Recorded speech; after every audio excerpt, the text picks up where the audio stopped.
paz do Senhor Jesus, queridos irmãos, queridos amigos, bem-vindo a este canal. Que o Senhor venha te abençoar, o teu lar e a tua família. Eu vim aqui mais uma vez para a gente meditar um pouquinho na palavra de Deus.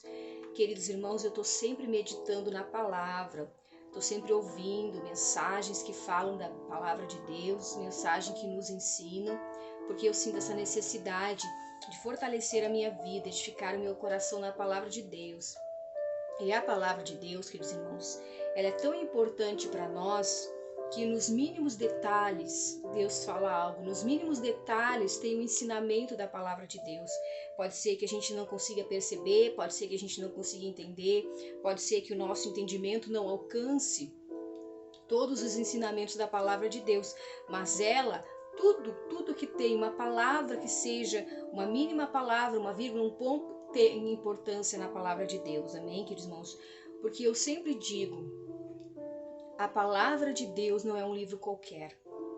Então aquelas pessoas que amam a Deus, elas amam a palavra de Deus, né? O Senhor Jesus Cristo, certa vez, quando estava aqui na terra como homem, ele falou, aquele que me ama, guarda os meus mandamentos. Então um sinal para nós, se nós amamos a Deus verdadeiramente, é quando nós guardamos os ensinamentos da palavra de Deus. E para que a gente possa guardar os ensinamentos da palavra de Deus, é preciso que a gente conheça, é preciso que a gente tenha interesse em meditar. Eu sei, queridos irmãos, que não é fácil, nós estamos vivendo tempos muito difíceis, onde há muitas coisas para distrair a nossa atenção, há muitas coisas para nos entreter, né? Há muitas formas da gente ocupar a nossa vida, que são interessantes para a nossa carne. Mas a palavra de Deus, queridos irmãos, ela deve ter um valor importante para o cristão verdadeiro, aquele que quer agradar a Deus, aquele que quer servir a Deus, aquele que quer se encontrar com o Senhor. Agora, hoje é terça-feira, no domingo, a gente foi num culto, onde ali o pregador estava ministrando que a gente tem que olhar para o céu, a gente tem que ter interesse em olhar para o céu, para as coisas que Deus tem preparado para nós. Eu achei muito importante aquela mensagem ali. Deus usou aquele pregador, aquele seu servo, de uma forma muito poderosa para alimentar as nossas almas. E, queridos irmãos, é verdade, queridos irmãos, muitas coisas neste ambiente que a gente vive, neste mundo que a gente vive, tudo contribui para quê? Para nos afastar da presença de Deus, para nos afastar das promessas de Deus, para nos afastar daquilo que Deus tem para nós. Então, o tema que o Senhor colocou no meu coração hoje é: qual é a promessa que Deus fez na tua vida? Qual é o plano que Deus tem para você? O que Deus falou? O que Deus te prometeu? Quem sabe Deus fez uma promessa para você há muitos anos atrás. Quem sabe Deus te fez, te falou algo que alegrou o teu coração há muitos anos atrás e você está esperando o cumprimento, mas ainda não se cumpriu. Eu quero te dizer, tenha paciência. Deus vai cumprir. Tudo aquilo que Ele promete para nós, queridos irmãos, Deus cumpre, porque Deus é fiel. Deus não é o homem para que minta, nem filho de homem para que se arrependa. Deus é poderoso. Se foi Deus que falou, Ele vai cumprir. Agora, se não foi Deus, se foi o homem, aí Deus não tem responsabilidade com aquilo que o homem fala.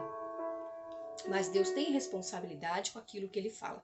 Então eu quero ler um pouquinho aqui uma passagem que o Senhor colocou no meu coração, sobre José. José é um personagem muito importante na Bíblia Sagrada também, um homem que foi muito fiel a Deus e que traz para nós muitos ensinamentos também de fidelidade. Está lá no livro de Gênesis, capítulo 37. Eu quero ler alguns versículos. Queridos, tenham paciência, ouçam a palavra de Deus. Eu faço assim, queridos, às vezes eu estou em casa e eu tenho muitos afazeres domésticos, né? Qual mulher que não tem afazeres domésticos, né? Tem aquelas que trabalham fora ainda e além de trabalhar fora, chega em casa tem que fazer o serviço doméstico. Mas tem aquelas que têm o privilégio de ficar só fazendo os trabalhos domésticos. Não é que ela não trabalhe, né, irmãos? Não digam isso, pelo amor de Deus. Eu me sinto profundamente ofendida quando alguém diz assim pra mim, tu não trabalha. Como que eu não trabalho? Então as coisas se fazem sozinha dentro de casa? Não. Então o que eu faço? Eu vou lavar a louça, eu vou varrer a casa, eu vou botar roupa na máquina, eu vou fazer meu serviço normal como eu faço. E aí eu coloco lá uma mensagem da palavra, ou eu coloco uma oração, ou eu coloco um hino de louvor a Deus, e eu vou ali refletindo.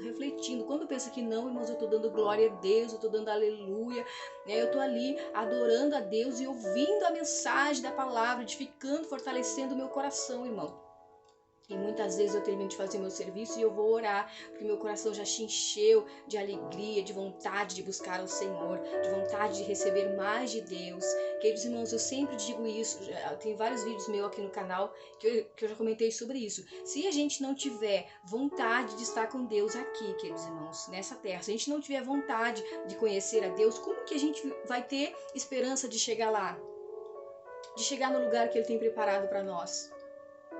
Como que a gente tem esperança? Como que a pessoa tem esperança se aqui ela não tem o menor interesse? Ou ela só tem, por desencargo de consciência, vai no culto ao domingo e pronto, acabou. O resto da semana todinha, ela nem lembra que Deus existe. Todas as outras coisas são mais importantes para ela. Todas as outras distrações são mais importantes para ela, dão mais prazer. Então, queridos irmãos, nós temos que vigiar sobre isso. Nós temos que pensar sobre isso, que é algo muito importante, tá? Então, eu quero ler alguns versículos aqui. Gênesis 37 diz assim: Os sonhos de José. Jacó passou a morar na terra de Canaã, onde seu pai tinha vivido como estrangeiro. Este é o relato de Jacó e sua família. Quando José tinha 17 anos, cuidava dos rebanhos de seu pai e trabalhava com seus meio-irmãos, os filhos de Bila e Zilpa, mulheres de seu pai, e contava para seu pai algumas das coisas estranhas que seus irmãos faziam. Olha aqui, ó, os irmãos já tinham a birra de José por causa que ele contava para o seu pai os erros dos seus irmãos. Porque ele, como era uma pessoa que agia sempre certinho, então ele se assustava, talvez se espantasse com as coisas erradas que os seus irmãos faziam. Então ele ia lá e entregava os seus irmãos. Aí já começou a birra dos seus irmãos contra José. Vamos lá. Jacó amava José mais que qualquer outro de seus filhos, pois José havia nascido quando Jacó era idoso. Por isso, certo dia, Jacó encomendou um presente especial para José, uma linda túnica. Os irmãos de José, por sua vez, o odiavam, pois o pai deles o amava mais que todos os outros filhos. Não eram capazes de lhe dizer uma única palavra amigável. Então, olha aí tudo contribuía para que os irmãos tivessem inveja de José, porque eles percebiam que o pai dele amava mais ele, ao ponto de fazer uma túnica colorida, uma túnica especial para aquele filho amado, para aquele filho querido. Eu imagino que Jacó amava o seu filho José, mas também via as qualidades que ele tinha, também via a competência que ele tinha, via a forma como ele era diferente dos outros. Então ele observava tudo isso. O pai observava tudo isso no seu coração e admirava o seu filho. E isso fazia com que os seus irmãos tivessem inveja, porque eles não conseguiam ser igual a José. Cada pessoa é como é, cada um é como é. Então eles tinham muita inveja de José. Então aqui, ó, o primeiro exemplo que a gente tira para nós, irmão, às vezes a inveja que alguém possa ter de uma pessoa é justamente pelas qualidades que aquela pessoa tem e aquela outra pessoa não consegue ter. Então, como ela não consegue aquela qualificação, ela começa a sentir inveja. Mas a inveja é um sentimento maligno. A Bíblia condena a inveja, queridos irmãos. O cristão verdadeiro não deve aceitar ter inveja no seu coração, tá? Não deve aceitar esse tipo de sentimento, porque é um sentimento maligno. Certa noite, José teve um sonho, e quando contou a seus irmãos, eles o odiaram ainda mais. Ouçam este sonho que tive, disse ele. Estávamos no campo, amarrando feixe de trigo. De repente, meu feixe se levantou e ficou em pé. Seus feixes se juntaram ao redor do meu e se encurvaram diante dele. Este foi o sonho que José teve. Olha que coisa tremenda, queridos irmãos. E ele, naquela inocência, naquela pureza, foi contar aos seus irmãos o sonho que ele teve. E os irmãos ficavam ali com mais raiva, com mais ódio, com mais ciúme de José. Seus irmãos responderam: Você imagina que será nosso rei? Pensa mesmo que nos governará? Eles entenderam o sonho de José. Eles entenderam, né? Mas José contou o sonho não para se exaltar. Eu não vejo dessa forma. Ele contou o sonho na sua simplicidade, na sua humildade, na sua inocência. Porque ficou talvez surpreso, talvez encantado, talvez admirado com aquele sonho.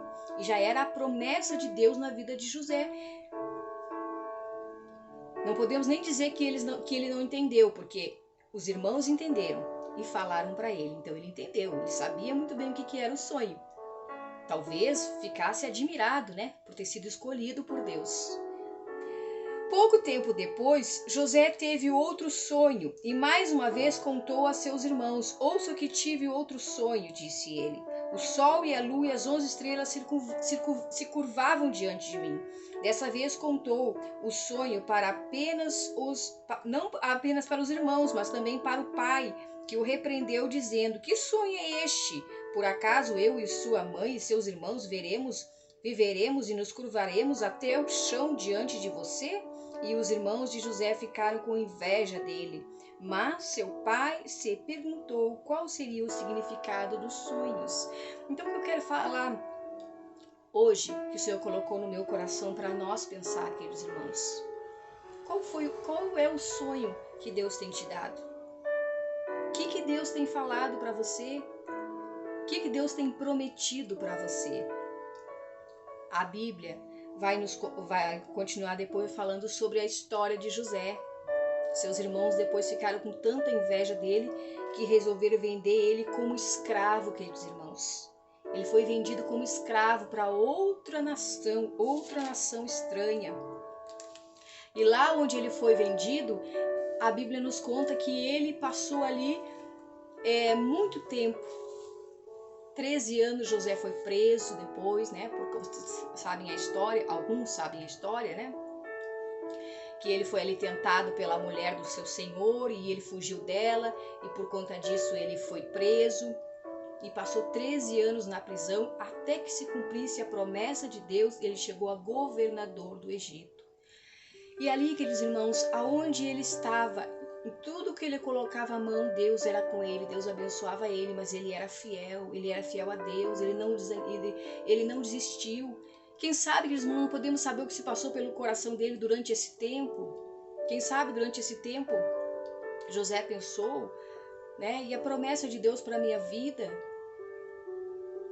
Quantas vezes nós também podemos pensar, e a promessa de Deus para a minha vida? Olha, Deus me prometeu isso, me prometeu aquilo, mas parece que tudo, as circunstâncias todas estão contrárias ao que Deus prometeu. Porque a gente tende a imaginar na nossa mente como que vai ser aquele processo, mas às vezes a gente está muito longe do processo que Deus vai fazer na nossa vida. Às vezes a gente pensa de um jeito, mas Deus pensou de outro jeito. Porque a nossa mente é limitada, é diferente da mente de Deus. E ali, queridos irmãos, José sempre se manteve na fidelidade a Deus. José sempre se manteve ali confiante em Deus. Até que chegou o dia, 13 anos depois. 13 anos depois. Às vezes, queridos irmãos, Deus promete para nós coisas simples. Às vezes Deus promete para nós coisas para esta vida. Às vezes Deus promete para nós algo espiritual, um dom, uma forma como Ele vai nos usar. E Ele pode mostrar para nós em sonho, ou Ele pode falar através de outra pessoa. Deus pode usar pessoas. Naquele momento ali, Deus usou os irmãos de José para falar para eles. O que era o significado do sonho? Que tu pensas que vai governar sobre nós? Ali Deus já usou os irmãos para discernir o sonho, para que ele pudesse entender a forma como Deus iria agir na vida dele. E eu me lembro que uma vez também o Senhor usou uma criança para falar para mim sobre algo material que Ele iria me dar. E naquela época, nas circunstâncias que eu vivia, era impossível para mim. Era impossível, mas Deus prometeu. Eu me lembro que tinha uma certa vez que eu trabalhava com as crianças e eu dava aula para as crianças na Querência. É um bairro distante daqui, um pouco distante daqui da cidade onde eu moro. E nesse ministério ao qual eu congregava, vinha muitas pessoas de fora, muitas famílias de fora do Rio de Janeiro, devido ao seu trabalho, e congregavam ali no mesmo ministério ao qual eu estava. E essa menininha, ela era carioca. e eu dava aula para ela lá na querência.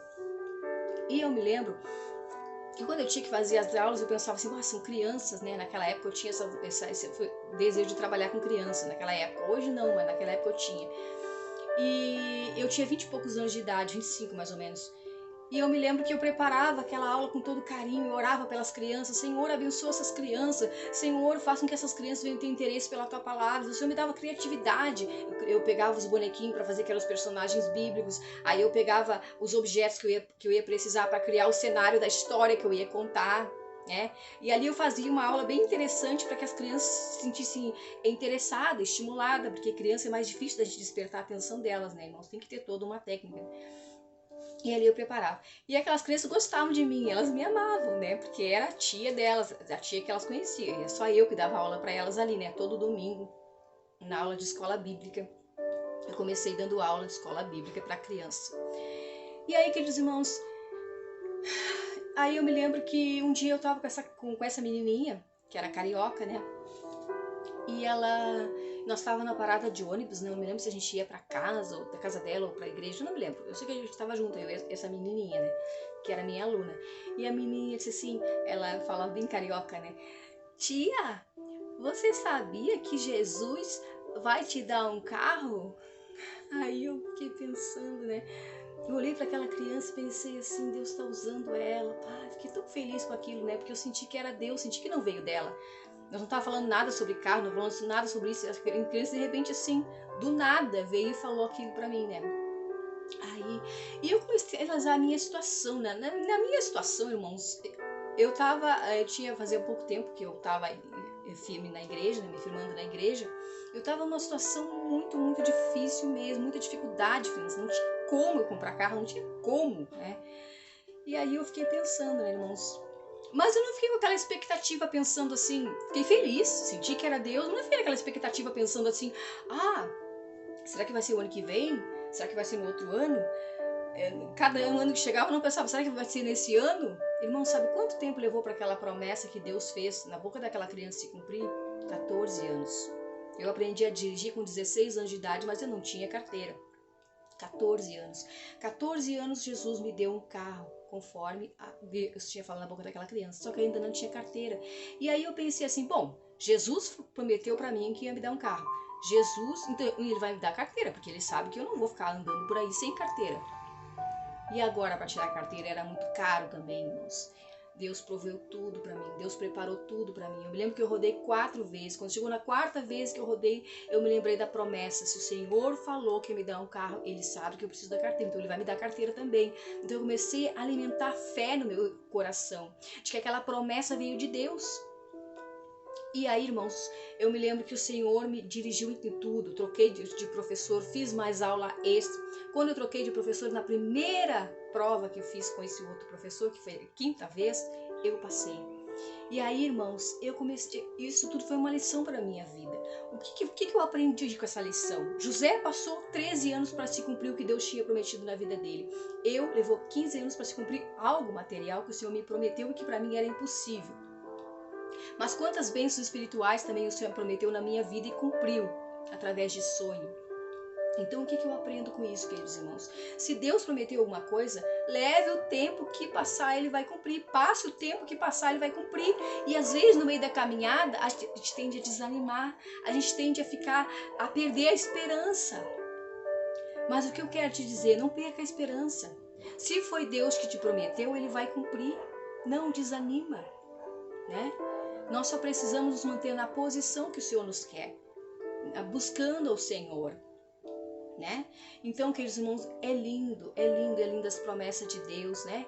Deus sabe que enquanto nós estamos aqui, nós precisamos das nossas necessidades básicas que nós precisamos enquanto estamos aqui, né? Aquele que está desempregado, Deus sabe que tu precisa que Ele abra a porta de um emprego, tá? Aquele que tem alguma dificuldade, alguma conta, alguma dívida, Deus sabe o que você precisa. Deus vai suprir. Deus vai te abençoar. Deus vai te prosperar. Confia no Senhor. Te coloca na posição. Faça orações, faça campanha de oração, faça jejuns. E diga para o Senhor, Senhor, eu creio em Ti. Eu creio nas tuas promessas, né? Declare com a tua boca, declare no teu coração. Registra na tua mente, Deus é fiel, Deus vai cuidar de mim, Deus vai suprir todas as minhas necessidades. Porque eu sou prova viva disso, queridos irmãos. Que Deus supre as nossas necessidades em tudo que a gente precisa. Enquanto estamos aqui, na nossa vida material, aquilo que nós precisamos, e também na nossa vida espiritual, a forma como Ele quer nos usar. Amém, queridos irmãos? Então, a palavra para o teu coração hoje é: não desanima. Continua firme. Deus vai te abençoar. Deus vai cumprir as promessas. Passe o que passar, passe o tempo que passar, demore o que demorar, Deus é fiel. Amém, queridos irmãos? Deus te abençoe em nome de Jesus. Receba essa palavra para o teu coração em nome de Jesus.